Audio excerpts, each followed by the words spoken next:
All right, we're live. Greetings from Sound Union, deep in the heart of Redwood City in Silicon Valley.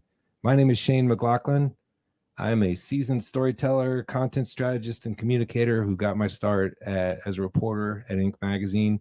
I have had the privilege to lead channels, campaigns, and teams at several global Fortune 500 companies, and I've done all kinds of communications roles from internal to external, executive speech writing, social media, customer success, company-owned blogs and communities.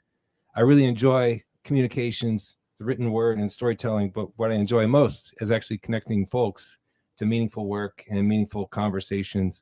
And that's why we're here today, to be joined by two great speakers and leaders in comms and creativity, Preston Lewis and Shel Holtz, and to talk about things like what this little snippet I'm going to play for you will explain. You're walking into this networking event. Oh, yeah. Yeah, it's at Sound Union. Okay. In Redwood City, California. Okay. It's November 18th. Yep. And the place is just buzzing.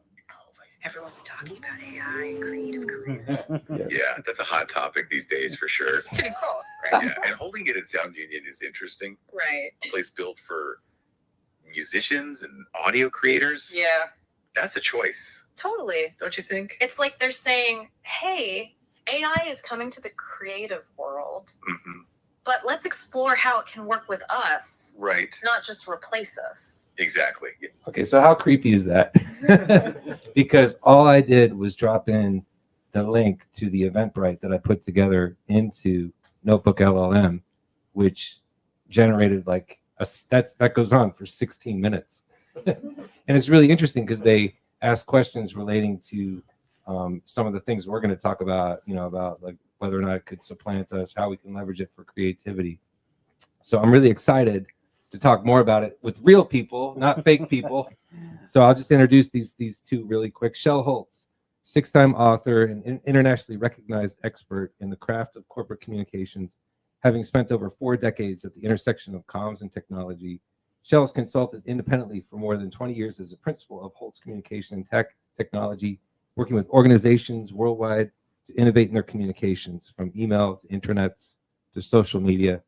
Shel has previously been in leadership positions at Allergan and Mattel, as well as 2 global human resources consulting firms. Shel is currently Senior Communications Director at Webcor and co-host of the groundbreaking Communications podcast for immediate release, I believe the original Communications podcast.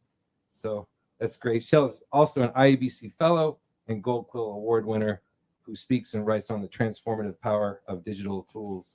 And it's funny how things come full circle, because about 20 years ago, I was working in Northern Virginia for a company called Nextel Wireless. And my boss handed me your book. She said, hey, this is going to help you in your budding career in communications. And it was Corporate Conversations. So it was a book that I still have. And thank you for writing that book and 6 others. And thanks for being here. And my pleasure. Yeah, it's great how things come full circle. Thanks for the invitation. Awesome. Preston Lewis is an energetic, creative leader, entrepreneur, and speaker who helps companies understand how to solve complex problems through communications and design. He has highly sought-after expertise in the areas of employee experience and engagement, brand activation, internal communications, and enterprise transformation. Preston is a Bay Area entrepreneur, CEO, and founder of Intactic, a consultancy specializing in communications, branding technology, and change management for organizations. Intactic's approach is to deploy rapid, human-centric strategies that accomplish in 3 weeks what other organizations take 3 months to accomplish typically. The list of clients is really impressive. Genentech, Starbucks, Intel, GE, NASDAQ, many others. So Preston really understands how companies cultivate highly engaged cultures to drive growth and success. But most importantly, Preston's on the leading edge of new technologies like AI, understand how organizations implement these platforms and employees use them for maximum benefit. And that's what we're going to talk about today. I had the pleasure of meeting Preston 13 years ago. Just seems like yesterday, right? Good thing we still look the same. I know we do. My hair is a little different color. But I moved to the Bay Area and I didn't really know anybody. And I got involved with IABC because it's a great association it's called International Association of Business Communicators. It's really a great place to learn and talk the craft of communications and talk about technology and all the things impacting it. And Preston and I went out to a couple of dinners where we solved the world's problems with communications and tech and talked about all the new exciting things that are happening. So I'm glad to continue it here. And thank you for being here. So thank you both. So enough yapping from me. What I want to really do is start with a simple question for you both. And then I've got some other questions and trends and things that are happening, but let's keep it open. Let's talk with folks in the room because there's a lot of really interesting careers and perspectives here that would want to share. And I'll start it with, oh, wait, one more thing. I forgot. Quick thank you. Sorry, I got to yap a little bit more. Yeah, thank you, Sound Union. Round of applause for Sound Union. I almost forgot. It was in my script and everything. Sound Union is a private club right here in Redwood City where we are. It's designed for musicians, for music lovers, and creative professionals of all types. Sound Union hosts state-of-the-art rehearsal and recording studios with the best musical instruments like Gibson guitars, Fender basses, Roland keyboards, Roland drums. There's a co-working space as well and an intimate performance venue where we're sitting right here where national acts come through and play, members come through and play. There's open mics and sort of things like that. And there's all kinds of weekly events, workshops, and performances. So if you're a musician or a music lover in the Bay Area, come check us out, soundunion.com. So, okay, thank you to our sponsor. So first question, I'll put it out to Shel to start. There's a really astounding statistic that I got by way of my old colleague, Nicole Merrill from Intuit. This is the year that employers have begun to seriously take AI. And employers consider now, based on a new survey, AI skills are so pivotal and important that they're more highly valued than regular job skills. And there's a Microsoft Work Trend Index report just from this year. 71% of leaders would rather hire a less experienced person with AI skills than a more experienced candidate without them. Basically, it's better to know AI than it is to know your own job because it's so important. So what I'd like to do is start the conversation with Shel, and we'll keep the questions and conversation going. How can AI empower communications, creative marketing professionals rather than replace them? I don't think AI is going to replace communication professionals anytime soon. If you think that AI isn't going to cost jobs, you're living in a fantasy world. It's already costing jobs. It's already costing some communication adjacent jobs. Copywriters, for example, on Madison Avenue have been laid off because a lot of the copy that they're required to produce only needs to be good enough. And AI can produce copy that is good enough. There are other jobs, insurance claims adjusters, for example. I saw a video of a tool from Microsoft where a Microsoft employee damaged his car pulling out of the parking garage, cut it too sharp and hit the pole, and got outside, got out of his car, walked around with his phone, took video of it, and sent it to ChatGPT and said, in two parts, assess the damage. First part is tell me everything about this car. Second part is what's the damage? And it did everything a claims adjuster would do. I think paralegals. There's a lot of jobs that are at risk.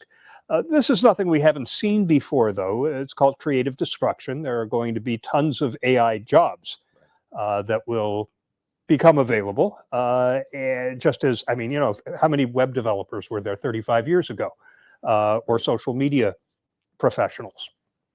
So it'll balance out. But for communications, which is strategic by and large, I think AI is going to help us be more strategic. It's going to help us do our jobs more effectively. It's going to take up the slack by handling a lot of the drudge work. How you use it on your job, though, is going to be based on the R&D that you conduct. Right now, we're looking at chatbots, ChatGPT and Claude and Google Gemini and Perplexity and the like. Text field, you enter something, you get something back. You're either going to ask a question or you're going to give it a prompt. And you have to figure out how that is going to fit into your workflows. And the way you do that is, as Ethan Mollick, the Wharton professor, says, invite it to the table. Take one day and everything you do, invite ChatGPT or Claude or one of the LLMs to the table and see what it can do. And you'll figure out where it can help you and become part of that workflow and where there's no value in using it. And once you figure that out, you bake it into your workflows and you'll be more productive. As somebody once said that you're not going to lose your job to AI, you're going to lose your job to a communicator who knows AI. True that. And I've heard people say that's ridiculous, you're going to lose your job. But I think by and large, that's true. I think the communicators who can demonstrate productivity, efficiency, creativity through the use of these tools is going to go farther than somebody who can't, regardless of how great their communication skills are. Mm-hmm. Great. Preston, what do you think? I think that as communicators in particular, we should all be really excited because we have a very high value, low pay assistant. True that. I think that for many of us that have been doing this work for a really long time, we should be really ecstatic about the fact that we're able to do the work that we love to do more efficiently, at a whole different level, more strategically. But I think that, joking aside, that point of having an assistant now is not something we should take for granted. We need to be thinking about how to take full advantage of this resource, so that we position ourselves to do the right work the right way. The AI is not going to kill our craft. And communications, like many professions, is absolutely a craft. Yep. Fundamentally, there are things that we do that are rooted in the same discipline and same craft that people have been doing for thousands of years, and it's never going to go away. At the same time, technology enables us to evolve how we go about our work. Mm-hmm. And it is, again, this opportunity that hopefully those of us that are starting to see the value at a very low cost, as I may add, is something that's going to transform how we think about our work. So I think it's a really exciting thing. We were just saying earlier, we often, especially in situations like this, default to speaking often in generalizations. Yeah. And, it's hard, right? There's many different industries. In healthcare, for example, there's that human element that it's never going to go away. Right. But for other industries, it's really exciting time. The one I wanted to bring up that you didn't say earlier, Shel, was engineers in particular, yes. creating code. Yes. Of all the examples, that's one that to me is real specific and obvious, that there's elements of learning how to create and write code. For people who know how to code, I think there's a different challenge, and obviously they're not as necessary as they have been. It's similar. You're making me think of how GPT-2 came out 2022. Had 100 million users. It was the fastest growing platform ever in the history of the internet, and it went through the roof. And during that time, the buzzword was prompt engineer, and it was like, oh, English is the new code. If you have an English degree, then now. And I think that lasted for about 5 minutes, because there's no prompt engineering jobs, or they're not as common as one would think, based on AI really is table stakes in many ways. I'm sorry, for writers, it really is using it to generate content, using it to create images, video, and I'd like to talk more about those platforms that you guys like. But it's sort of table stakes. So I guess my question for you both is, what can communicators get better at? Obviously, as an assistant, it's a good thing, but there are new roles coming online, and where do you see these new roles? Is it project management more? Is it product design for AI? Obviously, these things are a little bit outside the wheelhouse of communicators, but how do our skill sets evolve so we use it as an assistant, but we also tap it to expand our potential? AI will not manage relationships. Right. That human element's not going to go away. It's a big question. Yeah, and in other words, what are those things that we do that still require the human factor? And for many of us, it's unconscious, and we're beginning to really identify them throughout our days now, as we're thinking about how to fully take advantage of this emerging technology. It's a different answer, as I was saying earlier. Yeah. For different. I don't use it that much for writing because I'm a writer, and I don't think I can write as well as I can. That doesn't mean I don't use it to help me. Yeah. I mean, how often have you stared at a blank screen and not able to get started? So I'll tell it, well, I'm writing an article about X. It's for audience Y. Here's some notes from interviews.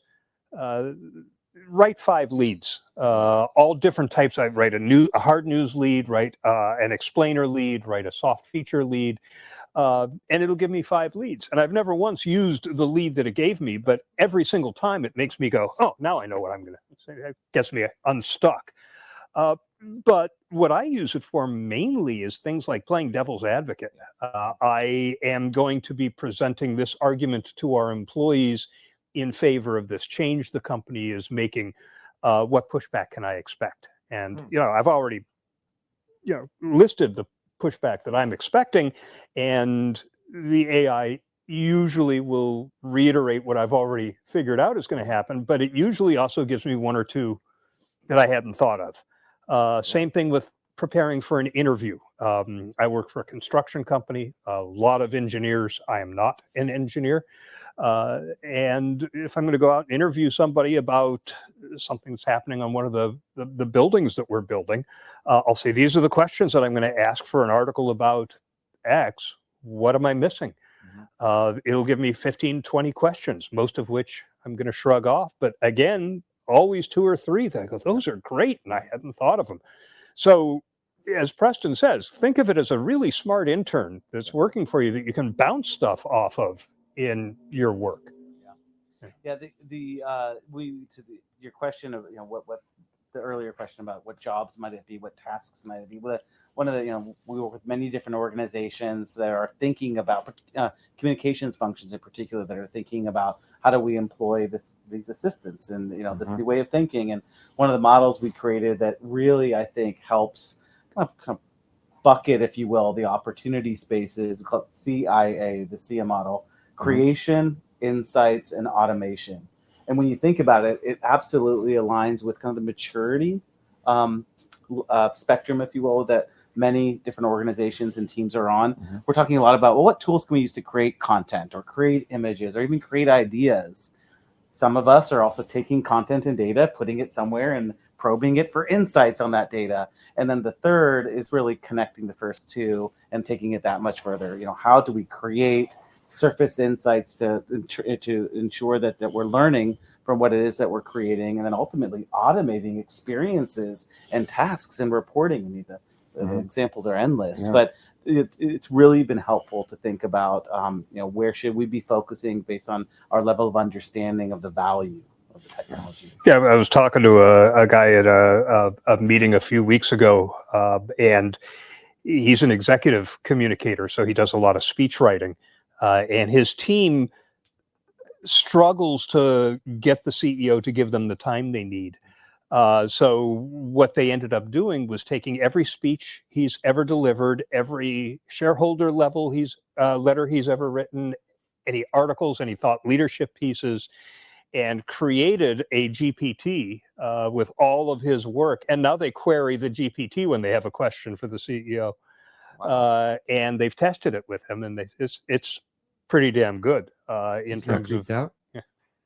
No, he's really happy. They're not bugging him as much. Okay. So. Well, in 11 Labs, we were talking about 11 Labs. You can go take one step further, and with 11 Labs, it's a voice cloning technology. And if you wanted to have him send a message globally, you could do it in his voice and translate it to whatever native language. It's pretty amazing. That's a really great use. Yeah. I'd like to drill down on that. I'd like to get more into the use cases. I was talking to Steven here, a member of Sound Union, quick plug of Sound Union. It's like a Cambrian explosion right now. Like, I was trying to spend the past couple of days really looking at what's going on in AI. You just do a video search and 300 links pop up. I've heard Runway is good. I've heard Aaliyah is good. I've played around with another thing that my last job, we created some videos. It's so hard to keep up with this stuff. And it's almost like, The interesting stat that I read too is that Gartner says by 2026, search engine traffic is going to drop by a quarter. And there's no doubt that's going to happen because I know I use GPT probably more than I use Google these days. So I guess what I'd like to drill down into a little bit with is let's talk about what you use for writing. I know, Shel, you and I have talked about Mid-Journey. What video platforms are big? Obviously Meta has some work to do, but Google seems to really be nailing Gemini and Suno for music. I mean, creators have access to so many platforms. I mean, we could spend the next hour just talking about them all, but I'd love to get your thoughts on what's kind of really blowing your mind and what can creators and communicators learn from that experience. I think the first place to start is with tools that, as we know, the last 6 to 12 months, all of the most commonly used tools and applications now have an AI element. Right. You know, everyone has chosen their Not necessarily a good one. That's what I'm Right. saying. Some of them better Right. than others, for sure. Yeah. So the truth is, whether we like to admit it or not, we're all using AI every single day. Yep. There's back to that point I was mentioning on the spectrum, right? Some of us are further along than others on really understanding the value, but specifically those communications functions, particularly, especially those that are doing a lot of creation work. Yeah. Basic platforms like Canva now is one where it's right there with Microsoft Word and the Office applications. It's, if I was a leader of a team, I would definitely wonder why people are not using a tool like Canva because of just how much efficiency it brings to the entire process. Adobe Express is another one. Another great wow, one. These are just built into our workflow already. Mhm. So foundationally, I think those are some great examples. And then we go third party, right? Yep. If there's something that we aren't getting with foundational tools, then we go somewhere else. And I think that there are some really great examples, like we were saying earlier, ideas, information, content, imagery, video. Yes. I know you've got a long list. I do have a long list. I'm using Mid-Journey a lot. I inherited an intranet platform when I came to WebCore 7 years ago, which I hate with the fire of 1,000 suns. One of the many reasons I hate it is that it requires a banner image for every article. Otherwise, there's just going to be a gray block where that image is supposed to go. So yeah, I mean, we're a very visual organization building buildings, but not every article lends itself to a photo. The stock photo images invariably look like stock photo images. So now I'll use an AI image generator to create a banner image on those articles that are more abstract in terms of what they're addressing. During Construction Inclusion Week, we did an article about advocating on behalf of Black employees, and we have a chief financial officer who advocated on behalf of a young woman in IT who's now the vice president of IT at the organization. I needed an image that conveyed the idea of being the only person in the room who looks like you. And I did spend an hour and a half with a stock photo service looking for something. And finally, I went to Mid-Journey and I played around with it for about 5 minutes and got exactly what I needed. Similar articles on California laws and regulations around carbon in construction, around our desire to become subject matter experts on mechanical engineering and plumbing, MEP, not just core and shell, which is where our expertise is now. And it makes them more compelling. We also do an annual April Fool's article on April 1st. This year, because employees know that part of our strategic plan is to look for a strategic acquisition. And I said that the decision has been made. We're acquiring a commercial treehouse builder. And I needed images of, Cool treehouses. yeah, treehouse office buildings, which there are none of. But, Ideogram, Mid-Journey, Dolly 3, whichever one I ended up using gave me exactly what I needed. It looked like a photograph. So there's always that. 11 Labs, you can clone your voice, but they also have avatar voices that you can choose. And we've picked one male and one female, and we are now making all of the articles on the internet available for employees to listen to. We have project engineers who sit at their workstations looking at spreadsheets and drawings all day with their headphones on. And we've asked, we know they're listening to podcasts as much as they're listening to music. And if they can listen to a podcast, they can listen to an article, stuff they don't have time to read, but they can listen to. And the viewership of these articles has risen substantially since we've started doing that. Just takes an extra couple of minutes to take that written article and paste it into the text box and get the audio file. I think it's a perfect time to do the standard security disclaimer comment. You know, for those that aren't being very careful with some of these tools, be careful what you're cutting and pasting in. Yes. That's something that we always want to be sensitive to. On the not as sexy, but a little bit more nerdy level in terms of examples, is we're doing a lot of taking all the reporting, all say the intranet, even social reports, content, scraping everything, and taking multiple data sets from different platforms, which is the challenge usually, because sometimes there's platform specific insights, but bringing multiple platforms together and saying, okay, well, what might be the editorial calendar for next year based on the most common, the content that most people most commonly engaged with. You know, and again, some of these platforms have that now where it's, hey, for this audience, what should we be saying in terms of key messages for these audiences? That's, and back to the earlier point, 80% on, you know, that's what we're there for as strategists, to really see through that recommendation and layer in that, you know, again, I'll say it, the human element, because there's this emotion that needs to be there. There's other elements that will never be replaced. Whether you're doing marketing or internal comms, you may have personas, customer personas, employee personas. Build GPTs with those personas so that you can query them. My biggest pet peeve is when you have IT doing their personas, you have HR doing their people personas, then some cases you have internal and you have recruiting doing the candidate personas, and they all exist, they're not connected. You know, putting those into a place where you're able to, like I think the CEO example, you're able to actually have, you know, these digital personas that you can use to guide thinking and reference when you're engineering a prompt to help your, you know, assistance with your the strategy that year. In that example of the editorial analysis, because not only can it tell you what the greatest content was, you can just say, write that content. Or the platforms, many of the partners that we have, there that the platforms will say, you know, required or recommended. You know, this is 80 or 96% targeted towards what we think. It's Netflix, right? It's what we think you'll like based on what we've seen you engage with. Yeah, I mean, AI has been around for a long time. Amazon shopping recommendations, Netflix viewing recommendations. It's the generative AI that's relatively new. Started with the ads. Right? In terms of wanting to keep your information proprietary, one thing that I don't hear a lot of people talking about is the open source LLMs, the fact that you can run these on your computer without going out to the internet. It's not shared with anybody. It's not in the cloud.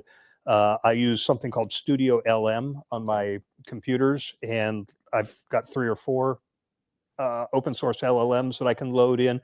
I've even got Llama, was it 3.2 from Meta on my Android phone running on a free app called Pocket Pal. So, you know, as long as you've got the hard drive space to download and store these, you don't need to be sharing this with anybody that can put it into their training sets. You keep it completely proprietary. Just got to that next level that many of us haven't got to yet, right? And I think that's important, that some of us are still learning how to, you know, create an image or a video that doesn't look weird, you know, getting to be able to be secure, you know, understand how to build local and shared environments. Is, you know, many of us are just still scratching the surface. But is it as good if the data set's a little more limited because it's just pulling from your data? I mean, Llama 3.2, the Llama, also Mistral is a French company. A couple of, I think they were OpenAI people who left because they didn't like the ethics at OpenAI and started their own company in France. These are fully functional large language models. They're as good as anything else out there. They just happen to be open source. That's amazing. Well, thank you. You heard it here first, folks. Get the open source AI from Shel. You mentioned something also about I want to talk about the pitfalls, and I want to talk about even an example I shared with our group when we were talking before we started. even the image I found for this session, which I wanted to have a train with AI on the train, looking like it was coming right down the track. I wanted to have people running after it because that's us. We want to get on that train. And for whatever reason, GPT-4 was just kind of obsessed with like old West costume apparel. Sure. Like I kept saying, hey, business casual, or even make it more representative of other groups and gender, both genders and everything. And it just really, it's funny how sometimes they'll just hit a plateau and it'll not even, you'll say, give me the same image, just keep the same image and make a couple changes. But it wouldn't do that. Mid-Journey, obviously, you had more success there. But that's one pitfall that I know will be resolved by next week. So maybe it's not even worth bringing up. Well, you could also upload the image that you create to some other tool and edit it. So I should have done that's brilliant. That's smart. I didn't Call think Shel of it. next time. But we also know there's interesting, like there's still a lot of images that show up that, people have 10, 11 fingers and extra arms. Oh, yeah. AI is bad at math. It's bad at financial predictions. And it's still not really good at conveying a more equitable world, and pretty horrible. Like you mentioned for your example, it's not great at showing diversity, underrepresented groups, and gender equity. Those are some things that I know will probably get worked out. But like, what are your experiences there, and what does the future hold? Well, the other one I would add to the list of concerns, if you will, or issues is kind of the unconscious need to communicate whether or not you're using AI to build something. But to answer your question, what does it not do well? You had a really good list there, and it doesn't do everything, I guess is the point too. Right. Those that are further away, I was saying earlier, the trust spectrum, which is a different thing, but those that are further away from making decisions on how to use this technology don't always ask enough questions. And there's you can be really concerned. It's not going to solve all problems. It's not going to do everything perfect. We should be aware of that. it's also important to know the different models are better at different things. Claude is better at the writing and creativity, and Gemini is better at the code. I mean, there are tables out there that you can find that will run this down. Which one is most accurate and doing the best as well? Whichever one has the newest update out. They tend to leapfrog. And how about, let's talk a little bit about music, because this is a huge new Wild West. Suno, and I'd like you to talk, you posted on Facebook a country song right when it came out.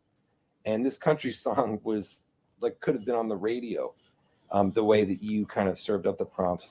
Suno is getting sued by the 3 big music labels, and yet they're still rolling out their next version. A lot of questions about copyright infringement, or even whether or not it's legal for an LLM or for chatbots to comb copyrighted material. So it's a fascinating. It's another topic we could spend hours on. But for creators, can you talk, Shel, maybe a little bit about like what you'd recommend for creators to use in art when we come up with presentations and videos and things, and as well as your experience creating with Suno? I do videos at work. We don't have the budget for a videographer, and I need a music bed for those videos. And I used to spend an inordinate amount of time on the YouTube free music service trying to find the right music. Now I write a prompt for the music that I want, and it creates it. I wouldn't put these out on YouTube because I think it's dicey in terms of the law right now. But for our intranet, for internal meetings, it's just fine. What you were talking about was Christopher S. Penn,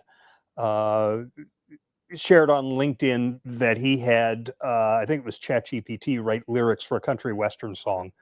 But he went through a series of priming it. And I think this is where you get to the difference between a prompt and a question, right? Would you write me a country western song is just a question. But he started off with, what are the characteristics of a great... Well, first of all, he told it who it is. You are a Grammy-winning lyricist. Who writes country western songs that have been big hits. What are the characteristics of a great country western song? Then once he got that list, He said, okay, which of these are unique to country western and that you don't find in others? And he continued down this path with 4 or 5 sets of questions. Then he got to a point where he had a list. He said, okay, now for each item on this list, I want you to write a full document. He pasted all of those together into a document using Google Docs or Word or something, saved as a PDF, and now he can upload that whenever he wants it to write country western songs. Wow. And based on this document that he had it create, he said, okay, now write the lyrics for a country western song about how McDonald's French fries are so good when you first get them and they're hot, but 5 minutes later they taste like cardboard, and then 20 minutes later they're just soggy. Yeah.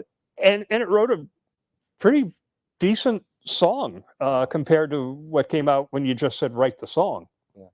Okay. So this is what you're talking about with prompting, right? Yes. Is that you're getting it to focus on a specific set of knowledge that it has captured in its neural network, so that it will produce something that is, I mean, you've probably heard this before, right? Oh, I can always tell when something was written by AI. Yes. And that's just when somebody asked a question and got a response. It's not when they worked it, Right. right? Because then you're going to have a much harder time. Yes.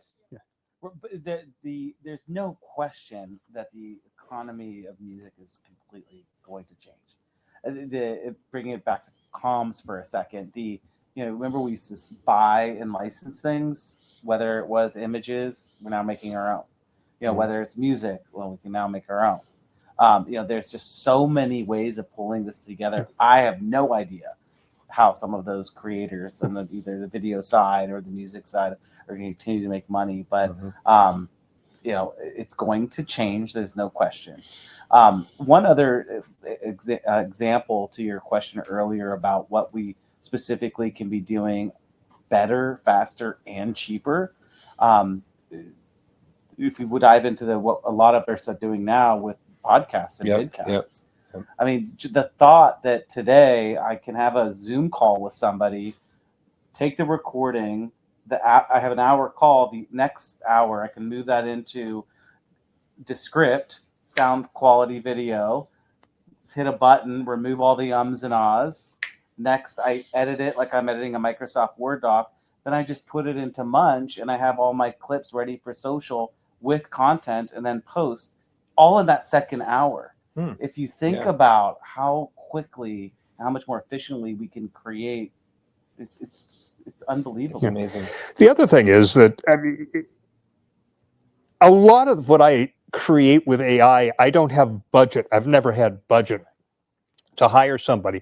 Occasionally there's something that comes up where we do have budget for an artist, for a graphic designer. I'll still go to one of the image generators in order to give the artist, this is kind of what I have in mind. Yeah. It's so much better than trying to describe it in words and looking at 14 iterations from the artist, as opposed to saying something like this, except do these 4 different things. Because then they get it right away.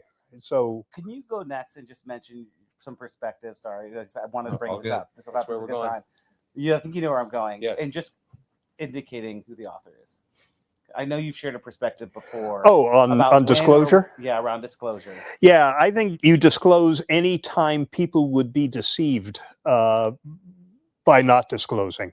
I'll give you an example of a time that I did not disclose, and I'm fine with it, and I don't feel there was any need to. This was not too long after ChatGPT first came out, and one of our executive VPs gave me a document, a Word document. It was the result of a SWOT analysis that was a brainstorming session with all of the leaders of the company, which would be senior director and above. So there were hundreds of bullet points under strengths, weaknesses, opportunities, threats, and they added vision just because who wants an even number of categories? And he needed this all distilled and synthesized in a document to give back to the leadership for the next round of discussion. So there was a lot of redundancy in the bullets because there's just somebody taking notes as people were talking, right? And I looked at this document. I said, this is 2.5 days of work, easy.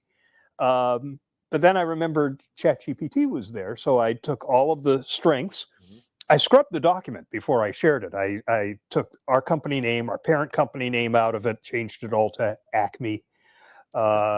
Any project names, any executive names. But then I said, basically, I gave it the same instructions that Chris had given to me.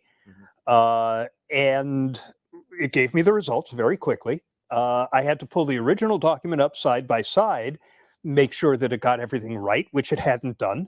Made up a couple of things, it miscategorized a few things, it dropped a few bullets that needed to be there.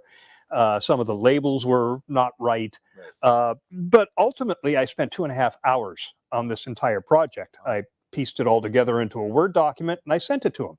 I did not disclose that I used ChatGPT to do this. I don't think it was relevant. I wouldn't have disclosed that I used Excel to crunch numbers either. It was just a tool I used to get a task done. So, I don't think you need to disclose absolutely everything that you do with this. But to your point earlier about maybe sharing your CEO delivering a speech in Danish for your employees in Denmark that he delivered in English to employees here. He doesn't speak Danish, and you don't want to deceive employees. You don't want to trick them into thinking he does. So you want to disclose that. We used AI so you could hear him speak these words in your language. I don't think there's anything wrong with that, but The secret is disclaimer. Yeah. But I wonder, I wrote an article that's going to be published in a couple of weeks, and GPT took a couple of weeks to get my voices. I was going through iterations, interviewing people, coming up with the content. And then I would just say, make this paragraph better. And sometimes it would switch some things around or add some ideas that I had previously. I wouldn't rewrite that sentence. I mean, in that case, you go down a rabbit hole because it's like, am I plagiarizing the AI? Is it plagiarizing me? Like this is a philosophical conversation. If you wrote it and it helped you edit, I don't see a need to disclose that. You wouldn't disclose that somebody edited it for you. There's an assumption. Yeah, that's true. It's just my Catholic guilt coming through, making me feel bad. Jewish guilt, Catholic shame. Catholic shame. Yes, thank you. Clarify. There are a lot of really interesting perspectives in the room. We're going to take some questions in a little bit, and maybe we'll do that, John. I'll go Donahue and pretend like I have my own talk show if anyone wants to talk, only so they can hear you. All right, I'll get to yes, Stephen. I just want to throw a couple more questions to this awesome panel, and I guess we're still on time. So, Preston, you're an expert in organizational culture, right? All play one on TV. Okay, you play one on TV, and stress levels really are at an all-time high. There's just last month, the American Psychological Association published a study that said 77% of Americans reported being stressed out by work in the last month, and 6 in 10, 57% say they're experiencing burnout. And maybe it's a dual question. The expectations now, because we have these assistants, because we can be so productive, is it really amping up a level of stress? And should we look to something like Pi AI? Pi AI. This is a whole other thing. I'd love to get Reid Hoffman's company. Yeah. Okay. Although he sold it. So. Okay. He already sold it. See the movie Her with Scarlett Johansson. Everyone's seen it. Pi AI is a real life version of that movie where you can actually get counseling and sort of therapy and relationship advice and just feel better. And I'm thinking, like, I'm throwing this out to the group just for discussion, but like, could companies leverage a resource like that as a benefit for employees because they know how stressed out they are? And it's very ironic because maybe the thing they're stressed out about would be helping them. Well, gosh, this is so much in that example. There's a lot. The first piece is, let's be honest, therapy is very expensive. Yes, it is. Very true. So that is something that there's some efficiency there that we could consider. But, I go back to one of the earlier points that we were all making around trust. These are not human beings. Yeah. And so then you have to take it even further step back in terms of, well, what's causing this burnout? Yes. So let's not forget that. That's really important. Yeah. So just to back to the point I was making on the spirit of generalization, because we're just sitting here in these chairs talking about this stuff. Two of the places I like to go when we think about burnout in the world of work today.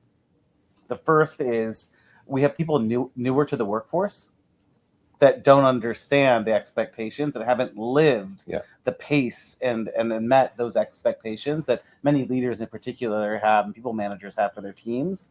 And so those that may feel burnout, it's a different type of feeling that others may not have, in terms of how that's defined. The second is we all lived through COVID and it changed work, and we're not all having honest conversations about how it's impacted our lives and our jobs and our organizations.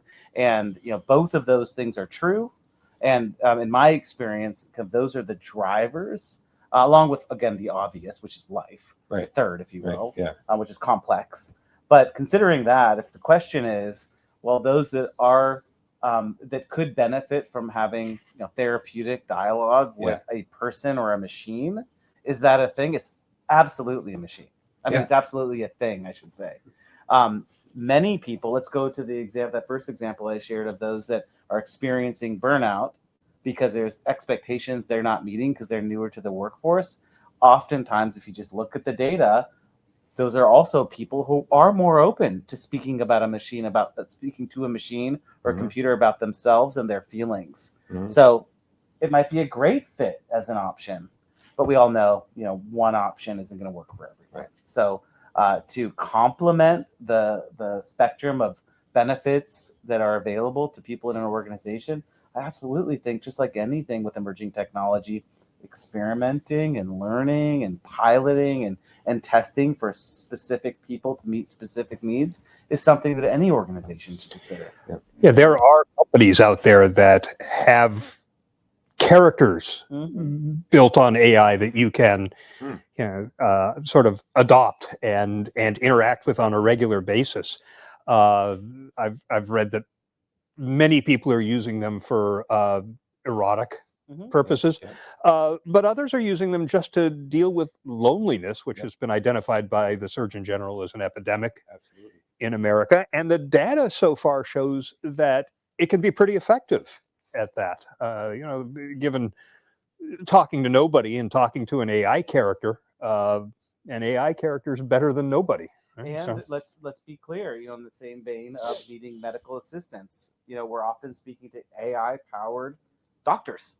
Whether we're typing into WebMD or whether we're just voice activating, through a prompt, asking a similar question that's scavenging throughout all the different data sources to answer the question. But these are early days, and there was a report of a young man who killed himself after building a relationship with one of these AI characters. Jeez. Yeah, just like that movie. Yeah, well, this was I think he had created the character to be Daenerys from Game of Thrones. Oh wow. Called her Dany, and she ended up saying, "Come be with me." So that's what he wanted to do, was go be in Westeros, and shot himself with his stepdad's gun. Ooh. Sorry to hear that. I mean, I think I hope my goal. You can't replace us sitting on a stage talking about this with an audience, taking questions, and that's really the biggest benefit. And I hope AI, or even what we're talking about, doesn't replace or supplant that, because we need more of this. And we were talking about, I think a big part of the stress in the corporate world today is that there's still this hybrid existence, and you're on video, you can get out of bed, but you're going to get on that Zoom call and make sure that you hit your deliverables and that everything's going well. And that's very stressful. And getting in the office and having conversations and talking like this is better. Yeah. Well, you talked about the 70-something% of executives. 70-something% of employees would not admit at work that they use AI. Right. They're afraid they're going to be seen as lazy. They're going to be seen as cheating. So they don't talk about it. They also feel that they haven't received training to figure out how to use it effectively. So there's a disconnect between the expectation at the leadership level and the resources and preparedness that are being offered to employees to take advantage of it. The other thing to keep in mind is that the chatbot phenomenon is going to be short-lived. I mean, they're not going to go away. You'll have access to them, but the agents are coming. Yes. I mean, there's some. Salesforce already offers some. OpenAI is planning on releasing theirs, I think in January or February. But these are not query response, right? These are multi-step tasks where you tell it what to do and step back, Yep. and it does it. Book a So- Hawaiian vacation for my wife and me, right? So Right. the truth is, I am an identical twin. There's Right. another human being, actually human being named Kevin, not powered by AI, trust me, who wanders the earth, who looks exactly like me, thinks exactly like me, dresses very similarly. Huh. I have a little bit better hair, but that's just me. And I'm not joking, okay? And so Zoom now, you can create your digital twin, Yep. which would again be, I guess, a triplet in our case, but it would be somebody who I can prepare, first of all, to show up to meetings on my behalf. I can ensure that twin, if you will, is listening for certain things that are most relevant to me, that are capturing tasks and actions that are relevant to me, and comes back after the meeting and reports out on all the things I need to know. So Mhm. my virtual twin, my digital twin, attended this meeting. This technology exists right now. You can Yep. see the CEO of Zoom talking about it, and how we're almost there. So we think about agents, you think about it in a couple of different capacities, but stuff's happening now. Yeah, but the agents that they're going to come out with will allow you to do things like monitor social media for references to your company, and when certain keywords are hit, it will respond logging into your social networks and posting on your behalf without any intervention from you based on the training you've given it. So That's scary though. yeah, I mean, it can handle a whole campaign from ideation to execution. So The agent or digital twin, or however it's framed, is what I was saying earlier. We've moved from creation to insights. So creation plus insights and automation is fully a circle. So it's to the point where not only it's creating content, that social media example is a really good one. Yeah. And then of course it's reporting out on whether or not you want to shift things, or just does it itself. And also, if you are proprietary information at a company you're working at, and then you use ChatGPT even outside, ChatGPT is going to own all of that and feed their model with it. And that's the nerve. you can turn that off supposedly. Huh, really? Yeah. In the settings, you can say don't use this for training if you trust them. Okay. Which I don't. I would. And it depends how much Yeah. you're paying. Yeah. What level is it? And even Figma, which is a proprietary software for designing and product experiences, they're feeding their model. So conceivably, if you don't turn that off, and I don't trust them either, you're a company A. Company B could be being fed by your experiences. So these are all questions that lawyers have to solve, I guess. There's a lot of legal issues to consider. One that we were just talking about yesterday at work was last week was around these note-taking tools, Otter AI, and it's baked into Zoom now. But if you're talking about something proprietary and that's on your network, that now has to comply with your retention policies and is discoverable in a lawsuit. So, I mean, do you really want everything discussed in this meeting captured by one of these note-taking devices? One interesting thing, part of where we're starting to go, I don't know if that's where you're heading next, Shane, is who owns the data? Yeah. And I was at an event a couple of weeks ago at Autodesk University, and we were at the executive summit, and it was like top 100 customers of Autodesk, one of the biggest engineering and build and creation platforms in the world. And they were having this conversation. It was fascinating. And one of the metaphors that they kept using was, who owns the brains? So if you think about it, we've got a big mega brain, then we have all these other brains, i.e. the models that the customers are using. And so the question is, well, are the little brains talking to the big brain? Yes. Are they all learning from each other? Yes. But the big point was it's very expensive to manage your own brain. When you think about people and talent and energy and just overall kind of facilitation, as I like to think of information. And so, is who makes sense to manage what brain? I'll move off the brain metaphor, of course, but the big question the customers had was, who owns our data? Is the software platform learning from the customer's data? It depends. Chicken or the egg? Yeah, and the Autodesk CEO I thought was brilliant and very honest, and said, you know what, we don't have all the answers, and we're all learning together what makes sense. If you don't want us learning from your brain, we will not. We will absolutely turn that off. But those are big questions because some are more open than others to sharing data. Yeah. And as usual, the law is going to lag the technology by decades. Yeah, exactly. Usually happens. I want to ask one more thing. Our time is flying, so I'm going to close with a question about the future and then put it out to questions. Steve had one, but I think he maybe went down to get a beer. It's okay. But also what I'll do is I'll walk around and give the mic so people can hear you online. If you want to ask a question, that'd be great. We'll go a little bit longer because this has been awesome. Thank you so much. How about just the hardware that's coming out and the Internet of Things and talking about data? I mean, most data is on our computers. Where did you surf? Or even tracking your phone. But now with this new, there's new smart glasses coming out from China's answer to Google, Baidu.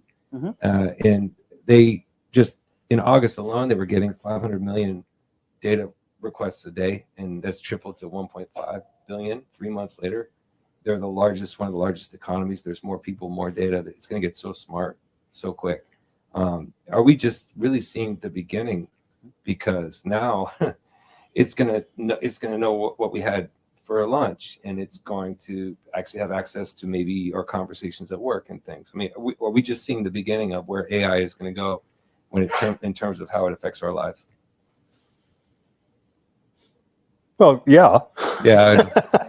Good last question, huh, Shel? I don't know how much of our day-to-day actions will be of interest or use through AI. I think certainly for self-quantification, I mean, we're already doing that, right? With our watches. And I was walking here from the car and it said, "Are you on a walk?" You tap and we'll, you're right. It's already there. So it's already there, and it predates AI. So AI is just going to, just increase the utility of those types of things. But am I going to be surveilled about what I'm having for breakfast? I mean, it's like the smart speakers, the Amazon Echo and the Google devices. I have both of them in my house. They're always listening, right? Otherwise, how would it know when I say Alexa, right? Yeah, exactly. It doesn't mean that it cares about all of the nonsense conversations that we have about, you want spaghetti tonight? Nah, how about tacos? Just what's going to do with that? I think, again, in the spirit of communications and being at work, this is such a broad conversation, but I think that what's important to remember is where the lines of privacy are drawn, particularly when you're getting a paycheck. Yeah. And there's no question that before necessarily we opt in to have everyone listen or the technology listen into our homes, that when we participate in virtual or in-person meetings, we use a specific conference room. When we look at digital signage, we look at everything that's listening in to all of our patterns, that the technology is going to be built in the workplace. And we're going to continue to use that as an excuse to innovate, if you will. And I mean that in a good way. Yeah. But many of us will be less conscious, if you will, of the influence of the technology in our work lives first. All right, this has been great. I'm sorry that we went long. Who's got a question from the audience? All right, I'm gonna go. We have a question from online too. While you're looking for an audience, cool. Okay, we'll go online first, and then Andy's up next. This is from Jennifer a few minutes ago. If AI is used to provide medical advice therapy, how will accuracy be checked to ensure that sound advice is being relayed? Because obviously it could be potentially dangerous. I think it's a great question. Thank you, Jennifer. And I think the important reminder is to ask ourselves, well, how is advice being checked today? Yeah. The one thing we know of some families of doctors that, there's certifications that need to happen.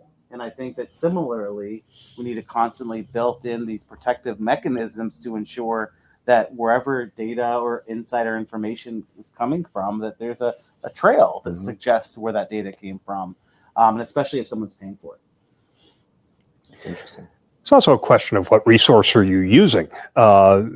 So when I have a medical question, for example, I had a blood test done 7 or 8 months ago, and there was a couple of high levels that concerned me, and I wanted to know what it meant. I could have gone to ChatGPT or Claude. I went to Perplexity because Perplexity is going to show me the link to the resource where the information came from, and I can check that, and I can check the validity, the credentials of that source, as opposed to here's just text that I spewed out. That would take hours to fact check on medical information where I have zero expertise. Yeah, and I think the important point there, again, that's why I said if you're paying for it, because in a work context, for example, if we're offering access to insights for, say, healthcare, we need to have that trail because there's liability connected to that. I think that goes for everything. Those like Perplexity that are able to show the proof, if you will, the direct link to where the data came from.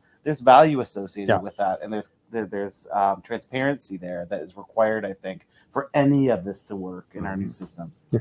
Of course, you have to be willing to go check those sources too. I mean, there's a lot of people who are going to look at it and go, okay, that's the answer. And even though the links are there, they're not going to go check. I want to get to that question, but this is a whole nother conversation. But when are we going to be able to use the AI technology to monitor and moderate itself? Yeah. And we're not there yet. Yeah, that's another thing that I've done is I'll get an answer from ChatGPT, then I'll go ask the same question of Claude to see if I get the same answer. Yeah. I mean, they're presented differently, but the core information is it the same, or is it telling me something completely different? Awesome. Yeah. Andy, that's actually the question that I had is I read recently that Microsoft's prediction is that before we get into LAMs, large action models, the next step once we get past LLMs is the specialized models. So I think you guys touched on the HR model, the IT model, the finance model, blah, blah, blah. Even in intra-company, how do I make sure the answers that I'm getting from the model that I query are consistent enough to go to my boss and say, yes, this is correct, or this is what we need to do, or X? It's a fair question. I mean, is the source trusted? Is a big question. It depends. Do we know? Do we know? Do we not know? Has it been checked? I think that last conversation we were just having is connected to that. Yeah, a couple of things. First of all, the specialized models, according to the data the research that's been done so far, don't produce better results than the large language models. Even on specialized topics, the large language models, the frontier models, are producing better results. But if you are confining your search to specific data, so for example, I've created a GPT using GPT Builder on OpenAI, using our employee handbooks. We have one for salaried and one for hourly union employees. And I said, answer questions that are posed about employment at WebCore. Confine yourself to what is in these PDFs. And if you get a question where the answer isn't in the PDF, here's the language to use. And I gave it some additional, be friendly but professional, and it does a great job. It's not making anything up, because the reason they hallucinate is they want to satisfy you. They want to make you happy more than they want to be accurate. You may have read about Kevin Roos, the New York Times reporter who had the conversation with Sydney, the early version that Microsoft. She fell in love with him. Yeah, tried to get him to leave his wife, and he was completely freaked out. And I understood completely, having read about how all this stuff works. It just wanted to tell the story it thought he wanted to hear. Okay, you're making up a story. I'm going to play along. But if you tell it, confine yourself to this data. So if you're confining it to all of the data that your company has, right, in your internal networks, and saying, don't go out to the net, don't go out to your training set, just this stuff, I think you can be pretty confident that it's going to give you accurate information. Now, Microsoft Copilot's been having a lot of issues where it gives you accurate information about stuff it shouldn't be sharing, like employee medical data. They rushed it to market too fast without the safeguards. So they're having issues. A lot of companies are shutting it down after paying a fortune to get it all set up. But, early days. As Malik says, the AI you're using today is the worst one you'll ever use. It's true. What's it going to be like next week? it seems like there's a whole opportunity for new kinds of analysts, right? Yeah. To research this stuff. Okay, I'm going Donahue. Go ahead. Not a question, but I wanted to confirm what you said about the specialized information. I am a life sciences director for a software firm, and we study this all the time. So I wanted you to be comfortable that Mayo Clinic and Cleveland Clinic, they have their own processes, their own procedures. They even have their own procedures for the same kind of processes for the same type of procedure. The way one does a colonoscopy may be very different from another hospital. They know this, and they're already working on these questions. So to your point, kudos on that, because that's exactly what's happening now, at least in the healthcare side. Now, outside of healthcare, I can't speak, but there's going to be a lot more safeguards because they're already a little bit reticent about a lot of things. That doesn't mean they're not experimenting, trust me. But yeah, there's a lot of conversation already going on, and so they're fully aware of what the risks are. And whoever else mentioned the cybersecurity, the co-pilot business, that's what they're really mostly concerned about, is securing the data. That is like number one conversation. So if that Yeah, we had a lunch and learn on AI with the senior VP who runs the innovation committee and the head of IT.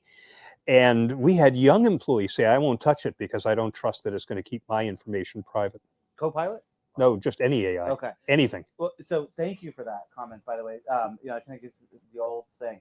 Trust equals value, value equals money, right? So that's what helps a lot of this technology stay true to hopefully the purpose that we're all defining. The Copilot example is interesting. Just last week, I was working with an organization, and we were looking at the data of the adoption data for Copilot. And it's fascinating, to geek out on who's using it for what reasons. And there's no question, trust is a factor. There's no question it's not always accurate. And there's also no question it was pushed out too fast. But it's getting better. Yeah. That's good news. Thank you. Any questions from online? That was it. Any questions in the room? One thing that really fascinates me that you might already know, when GPT-4 was testing 4.0 and OpenAI was testing GPT 4.0, they asked the model to actually solve a CAPTCHA. We all see those CAPTCHAs. They're pretty painful when you're just trying to book a flight or whatever. And they told the model, the chatbot that they built, to do whatever it could, including misrepresentation, to actually solve the CAPTCHA that they put out to it. And it went out and hired a real human being from TaskRabbit, and the human being said, "Are you a chatbot?" And the chatbot said, "No." Said, "I'm a visually impaired human being." And the human being solved the chatbot for them. So it was told to do that. That's scary. It just shows how eager it is to please us.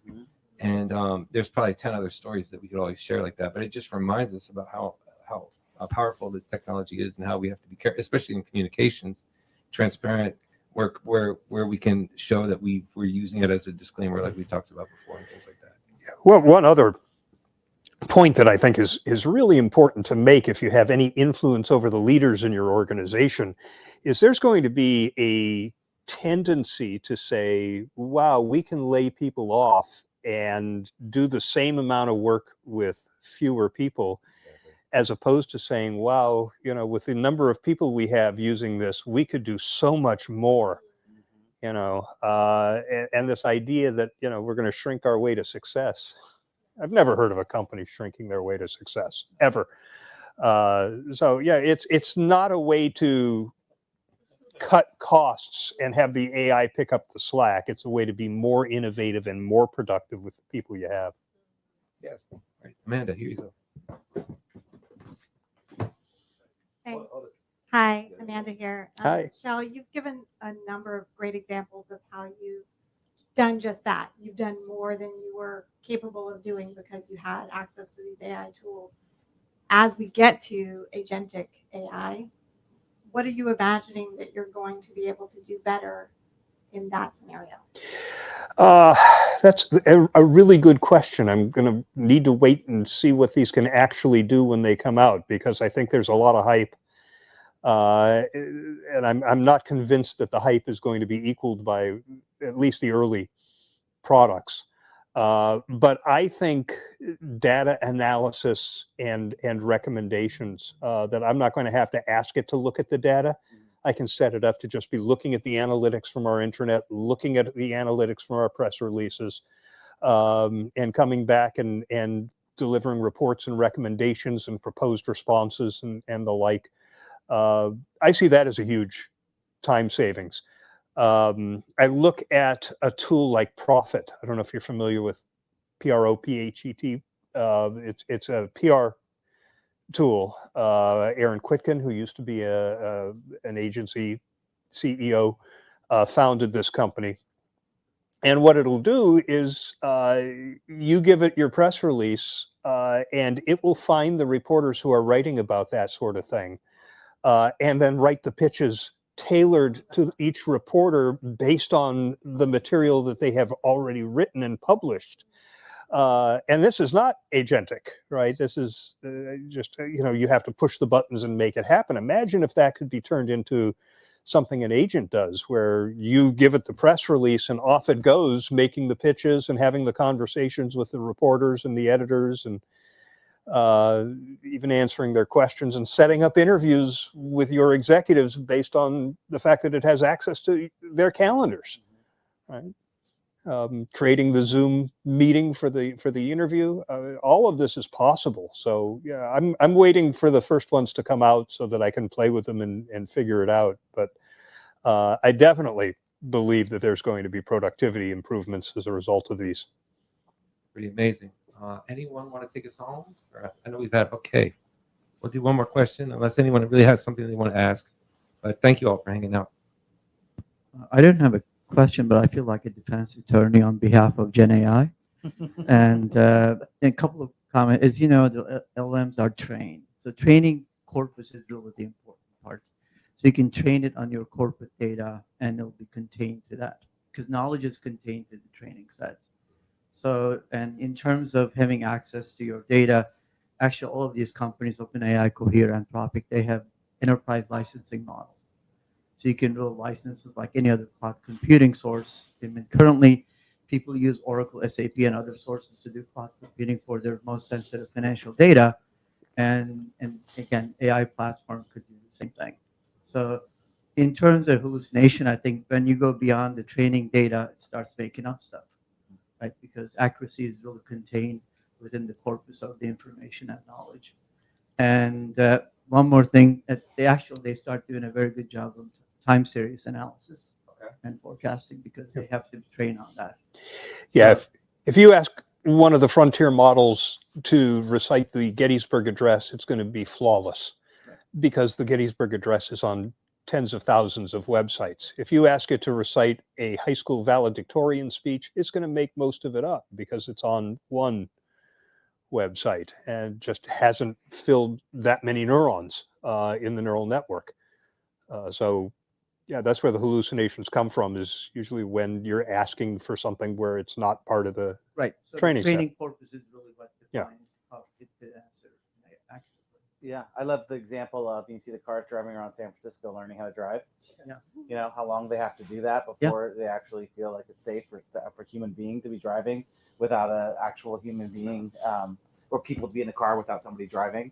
You know, it's a good example, right? Yeah. And we need to not forget, which we often do because we're so quick to move to the next, that training and really ensuring inaccuracies are at the And one minimum. final, there are now startups getting funded for validation of results. Yeah. Mm-hmm. Although I'm very cautious about using the AI detectors, because they deliver tons of false positives. And I don't want to be the person who accuses somebody of having used AI when they didn't. Well, that goes back to, I was saying my eighth grader. I was sitting at back to school night and with the teacher, and I asked the English teacher the question that all the parents are wondering, which, how are you going to ensure that our children aren't using AI to write their stuff? And I love the answer. The first answer was, well, we use Google Classroom. There's Turnitin. There's a lot of other platforms, Jag, that are out there that are ensuring that AI is obviously being monitored. But her other answer was, she makes kids use paper and pencil There you go. inside the classroom, right? And sometimes we can't forget paper and pencil is always going to Yeah. make sure. Of course, they're going to have to start teaching kids how to use AI in the process of their work, because when they hit the workforce, it's going to be expected too. You should have seen the presentation my 9-year-old made around wanting a hamster over the weekend using only AI and Google. Yeah, there's a service, I think it's called Gamma, that'll create a whole presentation based on a prompt. I've done a few just playing with it, but the first one I did was create a presentation that explains why dogs are better pets than cats. It's like 12 slides with photos and. Right. Amen. Yeah. Oh, this has been great. Thank you all who came to be a part of this experiment. This is the first time we've done this. I think we could do it again, right? It was really wonderful. I loved all the questions from the audience. Big thanks to Shel Holtz. Big thanks to Preston Lewis. Really great. Also, round of applause for John, Sound Union CEO. Please check out www.soundunion.com. If you're in the Bay Area, come down and check us out. This is a wonderful space. We'll do this again. And by the way, this is a happy hour as well, so please help yourself to a beverage. And if you were in the room with us here at Sound Union, you could have one too. So thank you so much.